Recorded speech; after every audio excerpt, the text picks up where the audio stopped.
Okay, so previously we were discussing कि हम लोग किस तरह से जो है वो एरेज को असाइन कर सकते हैं, डिफाइन कर सकते हैं। अगर उसमें कोई वैल्यू असाइन करवाना चाहें वो भी असाइन कर सकते हैं, और अगर उसमें से कोई वैल्यू ऑलरेडी है और उसको एक्सट्रैक्ट करवाना चाहें यानी कि रीड करना चाहें तो वो भी हम लोग कर सकते हैं। वो हम लोगों ने देखा कि अगर हमारे पास जो है वो अगर कोई small amount of number of small number of arrays हैं, फॉर एग्जांपल 5, 2 या फिर 10 समथिंग, तो हमें ऐसा ईजी लगा कि ठीक है हर एक वेरिएबल को जो है वो हमने एक एक करके वैल्यू असाइन कर दी, और फिर जब उसको एक्सट्रैक्ट करना हो तो एक्सट्रैक्ट कर लिया। लेकिन हम लोगों ने फिर लास्ट में बात की कि अगर व्हाट इफ कि हमारे पास बहुत सारे बहुत बड़ा एरे हो, यानी कि 100 ब्लॉक्स का एरे हो, 50 ब्लॉक्स का एरे हो, तो उसमें अलग अलग एक काम करना बहुत डिफिकल्ट हो जाता है, राइट? कि मतलब एक एक वैल्यू बार बार असाइन कर रही है, यानी कि यही जो स्टेटमेंट है जो हमने यहाँ पर लिखी है, sum1 is equals to this, sum2 is smn2 is equals to this, smn3 is equals to this, यही चीज़ बार बार लिखना कोडिंग में, तो ये चीज़ बहुत डिफिकल्ट लगती है हमें, राइट? सो मतलब यानी कि इसी चीज़ को बार बार पहले ये किया, फिर 100 टाइम्स लिखना हो इसी चीज़ को, और हर बार डिफरेंट डिफरेंट वैल्यूज लेनी है, that is very difficult, right? तो हम लोगों ने उसका इजी वे आउट क्या किया कि यानी कि एक ही चीज़ रिपीट हो रही है, तो यानी कि रिपीटेशन कम्स अंडर लूप्स, यानी कि yes we can use loops for assigning the values to array. यानी कि अगर हमारे पास लार्ज बड़े नंबर का एरे है तो हम लोग लूप्स को यूज करते हुए एरे में वैल्यू असाइन कर सकते हैं। And let's just see it through an example. So this is your lab 1, lab task 1. So it just says the following program skeleton, when completed, will ask the user to enter 10 integers which are stored in an array. यानी कि वो user से 10 जो है वो integers मांगेगा, और उन 10 इंटीजर्स को किसी एक एरे में जो है वो स्टोर करवा देगा, ठीक है? The function average array which you must write is to calculate the return the is to calculate and return the average of the numbers। अच्छा, ये फंक्शंस को यूज करते हुए हुआ है। मैम एरे की भी टाइप्स हैं। एरे की, यस, एरे की टाइप्स हैं। एरे एक वन डायमेंशनल एरे होता है, और एक मल्टी डायमेंशनल एरे होता है, यानी कि 2D डायमेंशनल एरे होता है, ठीक है? जिसमें हमारे पास ये जो एरे होता है, जैसे मैंने बनाया था, अभी चला गया है वो, तो उसमें मैंने बताया था ना कि एक ही डायमेंशन में जो है वो एरे बन रही है, यानी कि डिफरेंट डिफरेंट जो है वो बनते जा रहे हैं ब्लॉक्स। एक एरे होता है बिल्कुल टैबुलर फॉर्म में बन जाता है, जिसमें डिफरेंट कॉलम्स भी होते हैं और डिफरेंट रोज भी होती हैं, सही है? तो वो मल्टी डायमेंशनल एरे होता है, लेकिन we are not covering that thing in our course because that will make it very long, too long, सही है? सो इसको हम कवर किस तरह से करेंगे? अभी कह क्या रहा है कि ये फंक्शन के थ्रू एरे का जो है वो काम किया हुआ है। अगर हम इसको फंक्शन के थ्रू ना भी करें, पहले मैं इसको सिंपल वैसे करके दिखाती हूँ, फिर फंक्शन के थ्रू करके दिखा दूँगी, कि डायरेक्टली हम फंक्शन के थ्रू करेंगे तो मे बी आप लोग को समझ में ना आए, सही है? तो मैं इसको पहले सबसे पहले कॉपी कर लेती हूँ इस कोड को। First, I'm going to write this code without without function, and then I will cover write it with function. सही है? तो जहाँ write या function प्रोटोटाइप है, मैं function नहीं यूज करी, तो that is why I'm not going to use this.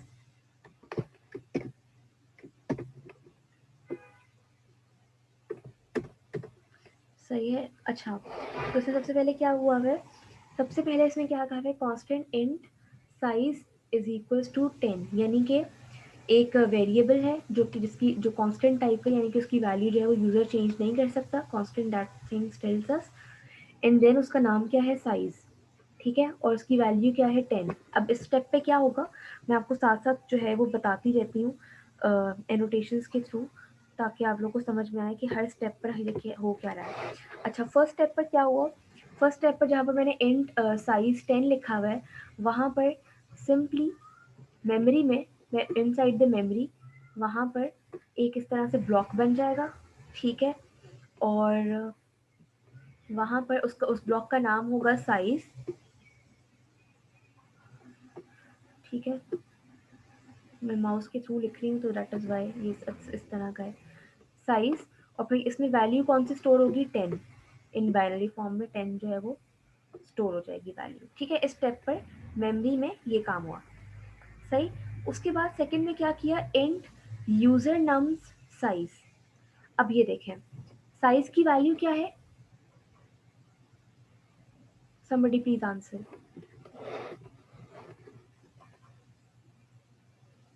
Ma'am okay 10। 10 ना, ठीक है। तो अब 10। इस पे क्या होगा कि अब इस स्टेप पर क्या होगा, यूजर नम के नाम से एक एरे बन जाएगा जिसका साइज होगा 10, यानी कि उसमें 10 ब्लॉक्स होंगे, ठीक है। और उसमें डाटा किस तरह का आ सकता है, इंटीजर टाइप का डाटा, ठीक है। तो इस स्टेप पर क्या होगा, इस स्टेप पर सिंपली आपके पास मैम एक क्वेश्चन था। जी एक सेकेंड, ब्लॉक्स बन जाएंगे 10, ठीक है। ये 1 2 3 4 5 6 7 8 9, so 1 2 3 4 5 6 7 8 9 10, और इसका नाम क्या होगा, यूजर नाम, ठीक है। यूजर नाम। यूजर नाम नाम हो जाएगा इसका,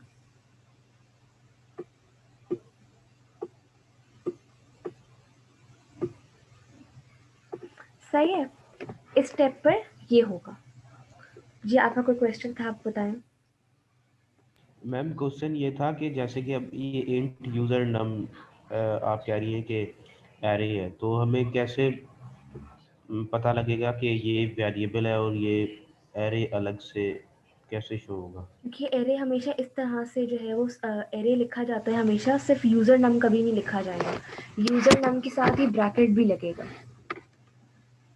हम मतलब कि स्क्वायर ब्रैकेट से हम उसको। हाँ आइडेंटिफाई करेंगे, या फिर पहले जब हम डिफाइन करेंगे ना इसको, सिंपली डिफाइन जब करेंगे ना तो इसको स्क्वायर ब्रैकेट के साथ डिफाइन करेंगे, तब समझ में आ जाएगा कि ये जो है वो एरे है। अब जब मैं यूजर नम को सिंपली अलग से भी लिखूंगी, जैसे यहाँ पर यूजर नम अलग से लिखा हुआ है, अब क्योंकि यूजर नम डिफाइन कैसे हुआ हुआ है, array as an array define हुआ हुआ है, तो सिंपली इजी टू रिकॉग्नाइज कि इट्स एन एरे। जैसे यहाँ पर फॉर एग्जांपल साइज में कहीं भी लिखती हूँ तो आप समझ जाते हैं कि साइज जो है वो इंटीजर है, ठीक है। तो ये देख लें, क्योंकि डिफाइन जब किया हुआ है तो मैंने उसको एज एन इंट डिफाइन किया हुआ है, मैम मतलब कि उसको पहले वेरिएबल में पहले वैल्यू डिफाइन असाइन करना होता करनी है। है। डिफाइन करने से हम कंपाइलर को बताते हैं कि इस तरह से जो है वो हमारा ये वेरिएबल जो है वो इस तरह का है, उसकी नेचर ये है, डिफाइन करना ये होता है, ठीक है। फिर बाद में ओके हम उसके साथ जो भी प्ले अराउंड करना चाहें, उसको वैल्यू असाइन कर रहे हैं, उससे वैल्यू एक्सट्रैक्ट कर रहे हैं, उसको किसी और फंक्शन में भेज रहे हैं, उसके साथ कुछ भी कर रहे हैं, that's another thing, but first step is to define something, is to define something means is to tell the compiler that this is this kind of a thing, ठीक है। तो हम लोग इसको बता दें कि यूजर नाम जो है वो एरे है, सही है। फिर सेकेंड स्टेप में हम लोगों ने क्या किया, सी पहले लिखा सी आउट एंटर 10 नंबर्स, यानी कि यूजर को बता दे कि अब वो जो है वो 10 नंबर्स जो है वो एंटर करे, सही है। फिर हम लोगों ने क्या किया, सी आउट दिस दिस, यानी कि सी आउट 10 नंबर्स, ठीक है। फिर उसके बाद इंट काउंटर चला from 0 to less than size. अब क्योंकि हमें पता है कि जो एरे का जो इंडेक्सिंग है वो 0 से स्टार्ट होती है, सो दैट्स वाई हम लोगों ने अपना फॉर लूप भी 0 से स्टार्ट किया है, ठीक है। और कहाँ तक जाती है साइजिंग, सॉरी कहाँ तक जाता है हमारी एरे की इंडेक्सिंग, एक नंबर कम से जो उसके साइज हमें के, साइज की वैल्यू थी उससे एक नंबर कम है। उससे एक नंबर कम से, क्योंकि 0 से स्टार्ट हो गई है ना अब चीज़ें, ठीक है। तो अब वो ठीक है। 0 1 2 3 4 5 6 7 8 9, ये लास्ट ब्लॉक जो होगा उसकी इंडेक्स होगी 9, ठीक है। तो इसलिए दैट्स वाई फॉर लूप इस तरह से डिफाइन हुआ from 0 to count less than size, ठीक है। तो काउंट प्लस प्लस, फिर क्या हुआ है, सी आउट नंबर को वो करे, फिर काउंट प्लस 1, यानी कि बताए कि 1, और फिर बताया, और फिर यूजर से नंबर लेके, यानी कि 1 क्या मैंने पूछ, यानी कि वो एक तरह से प्रेजेंटेबल बनाने के लिए देख रहा है कि 1 की वैल्यू देनी है तो आप 1 की जो वैल्यू देंगे वो यहाँ आएगी, 2 की वैल्यू देंगे वो यहाँ आएगी, 3 की वैल्यू यहाँ, 4 की वैल्यू यहाँ, इस तरह से। तो यूजर जो है वो 10 नंबर्स जो है वो एंटर कर देगा, और फिर जो है वो उसका सिंपली वो एवरेज काउंट करेगा। अच्छा ये क्योंकि फंक्शन के थ्रू हुआ है तो मैं इसको इस फंक्शन के थ्रू से हटा रही हूँ, सी आउट सिंपली एवरेज जो है वो कर देते हैं, सही है। एवरेज वो खुद ही avg is equals to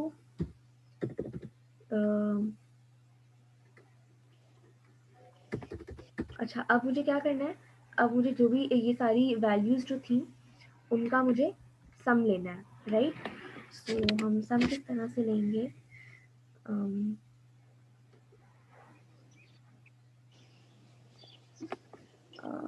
सम भी आई थिंक एरे के थ्रू ही लेना पड़ेगा, लूप के थ्रू ही लेना पड़ेगा, अगर जहाँ तक मुझे याद है तो। सम भी लूप के थ्रू ही लेना पड़ेगा। ठीक है, सो हम सबसे पहले लूप काउंट कर, अच्छा लूप के अंदर ही यहीं पर जो है वो सम भी ले लेती हूँ। ठीक है, सो सम is equals to sum plus num count। ठीक है, जो भी वैल्यू होगी वो सम के अंदर स्टोर होती जाएगी, and then at the end for average calculation what are we going to do is that सम को हम इनिशियलाइज भी करवा देते हैं यहाँ पर, क्योंकि ये सारे इंटीजर्स हैं तो उनका सम भी इंटीजर ही होगा। ठीक है, एंड सम, सम का इंटीजर्स, सारे इंटीजर्स नंबर्स का सम भी इंटीजर ही होगा। avg equals to sum divided by size। ठीक है, and then simply display out avg। Okay, so avg को भी हम जो है वो फ्लोट में कर देते हैं, फ्लोट avg, क्योंकि एवरेज जो है वो आ सकता है फ्लोट में। ठीक है, so what are we going to do is just start simply run this program and let's see if it works or not। अच्छा जी, अब हम ज़रा गौर से देखें, यहाँ पर ये देखें क्या चल रहा है। सबसे पहले क्या था कि एंटर 10 नंबर्स, एंटर 10 नंबर्स जो है वो आ गया, और उसके बाद कॉलन था, कॉलन आ गया। ठीक है, उसके बाद स्पेस थी, यहाँ पर स्पेस भी आ गई कॉलन के बाद, और उसके बाद क्या प्रिंट हुआ हुआ है फॉर लूप के अंदर, प्रिंट हुआ हुआ है नंबर, नंबर और फिर काउंट प्लस 1। काउंट की वैल्यू फर्स्ट अटेम्प्ट में 0 थी, 0 + 1 1, यानी कि नंबर 1। तो एंटर नंबर 1। अब नंबर 1 लेट्स से मैं 5 एंटर कर रही हूँ। ठीक है, अब नंबर 2 पूछ रहा है, नंबर 2 जो है वो मैं वो भी 5 एंटर कर रही हूँ। 6 7 4 6 78 100 5 65। सही है, अब इसने इसका जो है वो सिंपली एवरेज कैलकुलेट करके हमें दे दिया है। ठीक है, अब ये मैंने एक तरीके से किया है, इसको करने के बहुत सारे तरीके हो सकते हैं कि हम सम किस तरह से कैलकुलेट करते हैं, करने के बहुत सारे तरीके हो सकते हैं, but the main point of explanation is that you must understand that how we assign the value to the array in loop and how we extract that value। अभी हम लोगों ने एक्सट्रैक्ट करना नहीं सीखा, हमने सिर्फ असाइन करना सीखा है। सही है, अगर मुझे फॉर एग्जांपल एक्सट्रैक्ट करना हो, यहाँ फॉर एग्जांपल मुझे ये करना हो कि the numbers you have typed are, अगर मुझे ये पता करना हो कि यूजर ने कौन कौन से नंबर्स जो हैं वो टाइप किए हैं।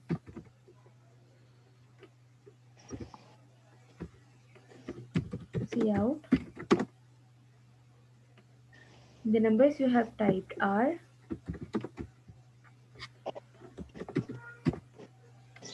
एंड देन अब जो टाइप के नंबर थे मुझे दोबारा वो चाहिए, तो मैं किस तरह से ले सकती हूँ, फॉर लूप लगाऊंगी, फॉर इंट, कोई भी अब काउंटर की जगह मैं कुछ आई यूज कर रही हूँ, let's say int I is assigned the value of 0, then I should be less than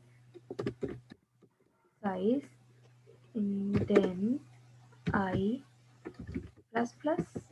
ठीक है, और फिर ब्रैकेट्स में सी आउट क्या करे वो, जो भी यूजर ने जो नम डाले हुए ना, तो यूजर नम्स यानी कि जो एरे की वैल्यू होगी वो आ जाए, और यहाँ पर आई लिख दूंगी। सही है, एंड देन एंटर। ठीक है,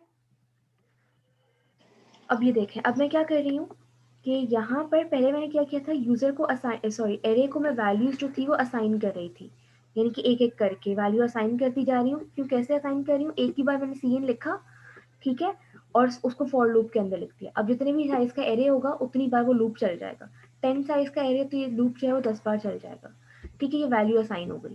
फिर उसको मैंने सम ले लिया, एवरेज ले लिया, लेट से कर लिया। ये तो हम वैसे भी कर लेते थे। लेकिन अगर फॉर एग्जाम्पल मुझे हर जो ब्लॉक में मैंने वैल्यू रखी है मुझे वो चाहिए, तो हम वो इजीली कर सकते हैं। वो कैसे कर सकते हैं, तो मैंने क्या फॉर लूप किया, एंड आई, ये खत्म हो गया। एवरेज कैलकुलेट करने के बाद मैंने कहा कि cout the numbers you have typed are this for and I is equal to 0, I less than size and then I plus plus cout user nums I. अब I की initial first value क्या होगी, 0, यानी कि user नम 0 में जो भी value assign होगी वो डिस्प्ले हो जाएगी, ठीक है। और फिर एंडल नेक्स्ट टाइम में चला जाएगा। फिर सेकंड टाइम में जब ये लूप चलेगा तो अब आई की वैल्यू 1 हो गई है, तो यूजर नम्स 1, अब 1 में क्या जो भी वैल्यू होगी यहाँ पर वो आ जाएगी। इस तरह से करते करते जो सारी वैल्यूज होंगी वो डिस्प्ले हो जाएंगी, ठीक है। इसको रन करके देखते हैं।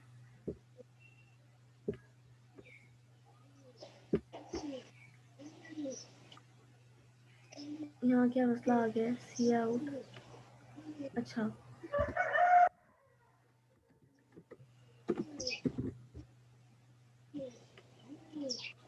ओके। सो अगर आप यहाँ पर ज़रा देखें कि क्या हो रहा है। अब फॉर एग्जांपल मैं नंबर्स कुछ भी डाल रही हूँ, एंटर कर रही हूँ, this this this this, this, this, this, this and let's say। अब ये देखें जो मैंने नंबर्स एंटर किए थे वो सारे के सारे इसने यहाँ पर डिस्प्ले कर दिए, सही है। या इसको दूसरे तरीके से डिस्प्ले करवाना हो तो ऐसे भी डिस्प्ले करवा सकते हैं। तो numbers, the number, let's say, और यहाँ पर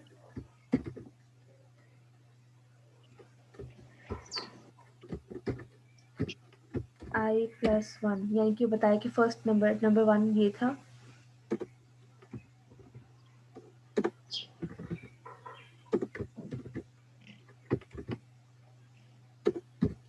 is this, ठीक है। अब इसको भी करके देख लेते हैं।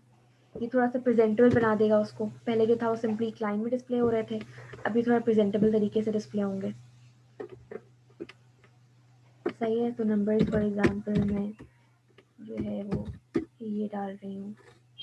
मैम ये लूप में आपने 1 लिखा है या आई लिखा है, जो आई लास्ट लिखा में है, लूप है, आई फोर लिखा है, लूप? क्योंकि वेरिएबल लूप का वेरिएबल लिख रहे हैं ताकि वो बार बार चलता जाए। ये देखना सही है, देखें यूजर नम्स आई है, कैसे कर रहा है? ये देखें इस तरह से डिस्प्ले हो गए सारे, सही है। So this is how simple arrays are and you just have to मतलब इस तरह से इसको यूज करना होगा आपको। सिंपली इसके 3 स्टेप्स हैं। सबसे पहले एरे को डिफाइन करना, फिर एरे में वैल्यू असाइन करना, और फिर एरे से वैल्यू एक्सट्रैक्ट करना। असाइन डिफाइन जो है वो हम लोग, यानी कि ये वाला स्टेप जो है वो हम लोग एक ही बार करते हैं, ठीक है। लेकिन जब वैल्यू असाइन कर रहे होते हैं या फिर वैल्यू एक्सट्रैक्ट कर रहे होते हैं वो हम लोग लूप्स के थ्रू कर सकते हैं। यानी कि जैसे ये देखिए मैंने 2 लूप्स यूज़ किए। एक लूप जो था वो मैंने फर्स्ट फॉर लूप यूज़ किया for assigning the values to the array, and then I have used the second loop to extract the value from the array, सही है। So this is how simple it is. And हम बस इसको इससे ज़्यादा हम लोग डिटेल में नहीं कवर करेंगे, इतना ही इसको कवर करेंगे। If you have any question then please ask. Ma'am आपने बोला था कि लैब 12 नहीं आएगी एग्जाम्स में।